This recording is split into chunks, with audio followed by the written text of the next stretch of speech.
Joseph കുപ്പർത്തീനോ. ഈ മനുഷ്യന് ഒരു കന്നാലിയൊക്കെ നോക്കിക്കൊണ്ട് ഒരു കന്നാലിത്തൊഴുത്തിലാണ് അദ്ദേഹം ജീവിച്ചിരുന്നത്. സന്യാസാശ്രമത്തില് കന്നാലിത്തൊഴുത്തില്, ആ കന്നാലിത്തൊഴുത്തിൽ ജീവിക്കും. അദ്ദേഹം ഉണ്ടല്ലോ, അദ്ദേഹം വിശുദ്ധ കുർബാനയ്ക്ക് ഏറ്റവും ഫ്രണ്ടിൽ വന്നിരിക്കും. നിങ്ങൾ കാണേണ്ട ഒരു സിനിമയുണ്ട്. നിങ്ങൾ സിനിമ കാണാൻ ഇഷ്ടമാണ്? സിനിമ കാണാത്ത ഭക്തന്മാരെല്ലാം കൈവക്കി. സിനിമ കാണരുത് അല്ലേ? സിനിമ കാണാത്ത ഭക്തന്മാർ, കാണാത്ത കൈവക്ക്. നിങ്ങളെല്ലാം ഒരു സിനിമ കാണണം. അതായത് ജോസഫ് കുപ്പർത്തീനോയെ കുറിച്ച് ഇംഗ്ലീഷിൽ മനോഹരമായൊരു സിനിമയുണ്ട്. അത് യൂട്യൂബിലുണ്ട്. പൈസയൊന്നും കൊടുക്കണ്ട, അത് നിങ്ങൾ ടിക്കറ്റ് എടുത്ത് തിയേറ്ററിലൊന്നും പോകണ്ട. യൂട്യൂബിലുണ്ട്. ഒരു 2 GB 3 GB അങ്ങ് ഫോണിൽ ചാർജ് ചെയ്തിട്ടിട്ട് അതങ്ങ് കാണണം. ഞാനൊരിക്കൽ അത് ഡൗൺലോഡ് ചെയ്തിട്ട് ഒരു വിമാനയാത്രക്കിടയിൽ സമയം ഇഷ്ടം പോലെ കിടക്കുകയല്ലേ, 10-16 മണിക്കൂർ കിടക്കുകയാണ്. അപ്പോൾ എന്നാൽ ഇത് കാണാമെന്ന് വിചാരിച്ചിട്ട് ഈ ജോസഫ് കുപ്പർത്തീനോടെ ആ സിനിമ 2-2.5 മണിക്കൂറുണ്ട്. അപ്പം അത് ഞാൻ ഇരുന്ന് കാണുകയാണ്. ഷോ, എനിക്ക് കരച്ചിൽ വന്നിട്ട് ഞാൻ കരഞ്ഞ് എൻ്റെ അടുത്തിരുന്ന സായിപ്പ് എന്നെ ഇങ്ങനെ നോക്കുകയാണ്. ഇയാൾ എന്തിനാണ് ഇങ്ങനെ കരയുന്നത് എന്നുള്ളതാണ് സായിപ്പിന്റെ ന്യായമായ സംശയം.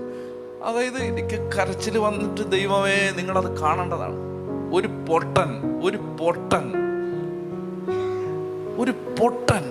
വീട്ടിൽ ഒരു നിവൃത്തിയില്ല. അപ്പൊ അമ്മച്ചി പറഞ്ഞു, മോനെ നല്ല ഭക്ഷണയിലും കിട്ടുമല്ലോടാ, സെമിനാരി പോടാന്ന് പറഞ്ഞു. അപ്പൊ ഇവന് ഇഷ്ടമല്ല സെമിനാരി പോകുന്നത്. അപ്പൊ ഇവന്റെ ബന്ധുവായ ഒരു അച്ഛനുണ്ട്. ഇവന്റെ അമ്മയുടെ ആങ്ങളെയാന്ന് എൻ്റെ ഓർമ്മ. അമ്മയുടെ അമ്മാവൻ അച്ഛനാണ്. ഈ കോൺഗ്രിഗേഷനിലെ, ഫ്രാൻസിസ്കൻ കോൺഗ്രിഗേഷനിലെ കപ്പൂച്ചിൻ അച്ഛനാണ്. അച്ഛൻ വന്നിട്ട് അമ്മ പറയാണ്, എങ്ങനെയാലും ഇവനെ കൊണ്ടുപോ. അപ്പൊ അച്ഛൻ പറയണേ, ഇവനെ പോലൊരു മന്ദബുദ്ധിയെ കൊണ്ടുപോയ എന്നെയും കൂടെ അവിടുന്ന് പുറത്താക്കാൻ സാധ്യതയാണ്. ഇവൻ അത്രയ്ക്ക് പൊട്ടനാണ്. അപ്പൊ അമ്മച്ചി പറയണേ, എങ്ങനെയും ഒന്ന് കൊണ്ടുപോ.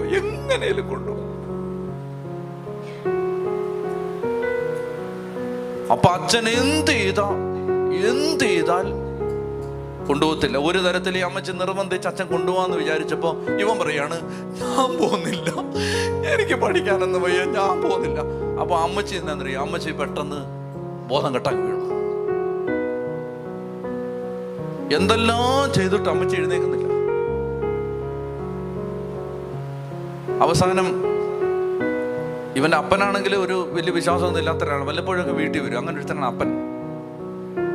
അപ്പനും ഉണ്ട്, ഈ അച്ഛനും ഉണ്ട്.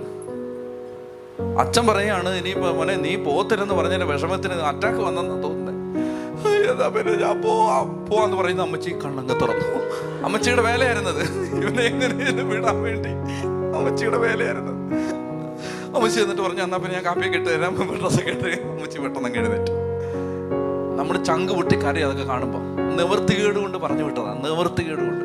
കൊച്ച എങ്ങനെയും പോയി വല്ലതും തിന്നേലും കിടക്കാലോടാ. ഞാൻ മരിച്ച അപ്പനോ ഉത്തരവാദിത്തമില്ല. ഞാൻ മരിച്ചു കഴിയും, അമ്മച്ചിക്ക് എന്തോ അസുഖമുണ്ട്, അമ്മച്ചി രോഗിയാണ്. ഞാൻ മരിച്ചു കഴിയുമ്പോൾ കൊച്ചെ നിന്നെ എല്ലാവരോടും ഈ ലോകം ഇട്ട് തട്ടും, നിന്നെ ആരും നോക്കാൻ കാണില്ല. അതുകൊണ്ട് മോനെ സെമിനാരിൽ പോയാ അവിടെ ഭക്ഷണേലും കിട്ടുമല്ലോ എന്ന് പറഞ്ഞു വിട്ടാണ്. അങ്ങനെ ചെന്നാണ്. അവിടെ ചെന്നപ്പോൾ ഒരക്ഷരം എഴുതാൻ അറിയില്ല, വായിക്കാൻ അറിയില്ല, പഠിക്കാൻ അറിഞ്ഞൂടെ, എല്ലാത്തിനും വട്ടപൂജ്യം, സമ്പൂജ്യനായിട്ട് ജയിച്ചു വരികയാണ് എല്ലാ പരീക്ഷയ്ക്കും. അവസാനം അവർ പറഞ്ഞ് കന്നാലിയൊക്കെ നോക്കി അവിടെ കാണാൻ ഇരിക്കാൻ പറഞ്ഞു. പഠിച്ചതൊന്നും വലിയ ഗുണം ഉണ്ടാവും തോന്നുന്നില്ല. അപ്പോൾ ഈ കന്നാലിയൊക്കെ നോക്കും, ഒരു മാതാവിൻ്റെ സ്റ്റാച്യു ഉണ്ട്. അതിങ്ങനെ പാത്ത് അവിടെ കൊണ്ട് വെച്ചിരിക്കുകയാണ്. വെച്ചിട്ട് ഇടയ്ക്കിടയ്ക്ക് എടുക്കുക വെച്ച് എന്ന് പറഞ്ഞ് ഉമ്മയൊക്കെ കൊടുക്കും. അങ്ങനെ വെച്ചിട്ട് കരച്ചിലാണ്. എനിക്ക് ഒന്നും അറിഞ്ഞുകൂടെ, എല്ലായിടത്തും നാണക്കേട്, കരച്ചിൽ. അങ്ങനെ ഇരിക്കുമ്പോൾ അവിടുത്തെ ആശ്രമത്തിൽ അവിടുത്തെ പിതാവ് സന്ദർശനത്തിന് വരും. അപ്പൊ ഇയാൾ കന്നാലിക്കൂട്ടിലാണ്, ബാക്കി എല്ലാവരും അവിടെ ആശ്രമത്തിനകത്ത് പിതാവിനെ എല്ലാവരും കാണുമ്പോൾ പിതാവ് ഇതുപോലെയാണ് പിതാവ്. അപ്പൊ പിതാവ് രാത്രിയിൽ അത്താഴം എല്ലാം കഴിഞ്ഞിട്ട് അപ്പൊ അദ്ദേഹം രാത്രി അത്താഴമൊക്കെ കഴിഞ്ഞിട്ട് ഇങ്ങനെ ഡാൻസ് ഒക്കെ കളിച്ച് പാട്ടൊക്കെ പാടി ഇങ്ങനെ നടക്കുമ്പോൾ ഒരുത്തരിരുന്ന് ഭയങ്കര പാട്ടും പ്രാർത്ഥനയും ചാട്ടവും ബഹളവും. അപ്പൊ ചെന്ന് എത്തി നോക്കുന്ന സമയത്ത് ഈ കന്നാലിക്കൂട്ടിൽ ഒരു സന്യാസി ഇരുന്ന് ഭയങ്കര പാട്ട്, പ്രാർത്ഥന, സ്തുതിപ്പ്. അപ്പൊ കയറി ചെന്നിട്ട് ഈ തിരുമേനിക്ക് ഈ ഭ്രാന്തുള്ളതാണ്. അപ്പൊ രണ്ടുപേരോട് ചെന്നിട്ട് നമുക്ക് ഒരുമിച്ച് പാടാളിയാന്ന് പറഞ്ഞിട്ട് രണ്ടുപേരുടെ ഭയങ്കര പാട്ട്. എന്നിട്ട് അവനോട് ചോദിച്ചു, അവൻ പറഞ്ഞു, എൻ്റെ പൊന്ന് തിരുമേനി, എനിക്ക് ബുദ്ധിയൊന്നുമില്ല, അതുകൊണ്ടാണ് ഞാൻ അങ്ങോട്ട് വരാത്തത്. അവിടെ ബുദ്ധിയുള്ളവരെല്ലാം അവിടെയാണ്, ഞാനിവിടെ കന്നാലിക്കൂട്ടിലാണ്, നിങ്ങളെയൊക്കെ നോക്കി ഞാനിങ്ങനെ നിൽക്കുകയാണ്. അപ്പോൾ പറഞ്ഞു, സാരമില്ലടാ മോനെ, വിഷമിക്കണ്ട, ഞാൻ പ്രാർത്ഥിക്കണം, ഭർത്താവ് നിന്നെ നോക്കിക്കോളൂടാ എന്നെല്ലാം പറഞ്ഞ് വിട്ടു. എന്നിട്ട് ഈ ആശ്രമത്തിൽ നിന്ന് ഒരുത്തനെ പഠിപ്പിച്ച്, സെമിനാരി പഠിപ്പിച്ച് അച്ഛനാക്കത്തുള്ളൂ. ഒരു 10-15 പേരുള്ളതിൽ എന്തായാലും ഇവനെ ആക്കത്തില്ല, ഉറപ്പാ. കാരണം ഇവൻ ഒന്നും അറിഞ്ഞുകൂടാ. ഇവൻ ഈ ഇന്റർവ്യൂവിന്, പരീക്ഷയ്ക്ക് അങ്ങോട്ട് ചെല്ലുന്ന സമയത്തുണ്ടല്ലോ, അവിടെ ഈ പരീക്ഷയുടെ ഇരിക്കുന്നത് മറ്റേ തിരുമേനിയാണ്. ഏതാ മറ്റേ ഇവനെ കണ്ടോ, നീ ഇവിടെ വന്നോ? അപ്പൊ പറഞ്ഞു, എന്റെ പൊന്നു തിരുമേനി, എനിക്കൊന്നും അറിയാൻ പാടില്ല, നിനക്കൊന്നും അറിയത്തില്ല, ബാക്കി എല്ലാവർക്കും അവരെ അറിയാന്നൊക്കെ വിചാരിച്ച് വന്നിരിക്കുകയാണ്, അവരെല്ലാം ഞാൻ തോപ്പിച്ചിരിക്കുകയാണ്, നീ മാത്രമേ ഉള്ള പാസ്സായത്, നിന്നെ ഞാൻ പാസ്സാക്കിയിരിക്കുന്നു എന്ന് കൈയടിച്ചേ. അങ്ങനാണ് ഈ മനുഷ്യൻ മാത്രം, റെക്ടറച്ചൻ ബോധം കെട്ട് വീണില്ലെന്നേ ഉള്ളൂ. കാരണം ഈ ഇന്റർവ്യൂവിന് ഈ മനുഷ്യൻ മാത്രമേ ഉള്ളൂ ജയിച്ചത്, ബാക്കി അവിടുത്തെ പണ്ഡിതന്മാരെല്ലാം തോറ്റിരിക്കുകയാണ്.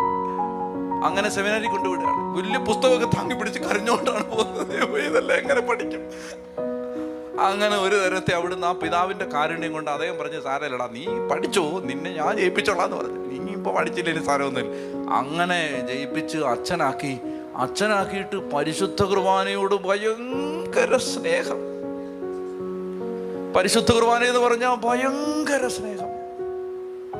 അങ്ങനെ കുർബാന അർപ്പിക്കുന്ന സമയത്ത് ഇങ്ങനെ ഒരു ദിവസമേ ആദ്യത്തെ കുർബാന അർപ്പിക്കുന്ന സമയത്ത് ഇങ്ങനെ, ഇതാ ലോകത്തിന്റെ പാപം നീക്കുന്ന ദൈവത്തിന്റെ കുഞ്ഞാട് ആഞ്ഞൂസ് ദൈവം, അങ്ങനെ പ്രാർത്ഥന ചൊല്ലിക്കൊണ്ടിരിക്കുന്ന സമയത്ത് മുട്ടുകുത്തി നിന്ന് വിശുദ്ധ കുർബാന ഉയർത്തി ഇങ്ങനെ പ്രാർത്ഥിച്ചുകൊണ്ടിരിക്കുന്ന സമയത്ത് ആളുകൾ നോക്കുമ്പോൾ ആള് പൊങ്ങി പോകും. അയ്യോ, എല്ലാരും നോക്കി കഴിയുമ്പോ ഈ ഫ്രണ്ടിൽ നിൽക്കുന്ന ആള് മുട്ടയിലാണ് നിൽക്കുന്നത്, പക്ഷേ ഇവിടെ നിൽക്കുന്നത്. അങ്ങനെ പൊങ്ങാൻ തുടങ്ങി. പിന്നെ നിൽക്കുന്ന നിപ്പി പൊങ്ങി ഇങ്ങനെ ആകാശത്ത് പോകും.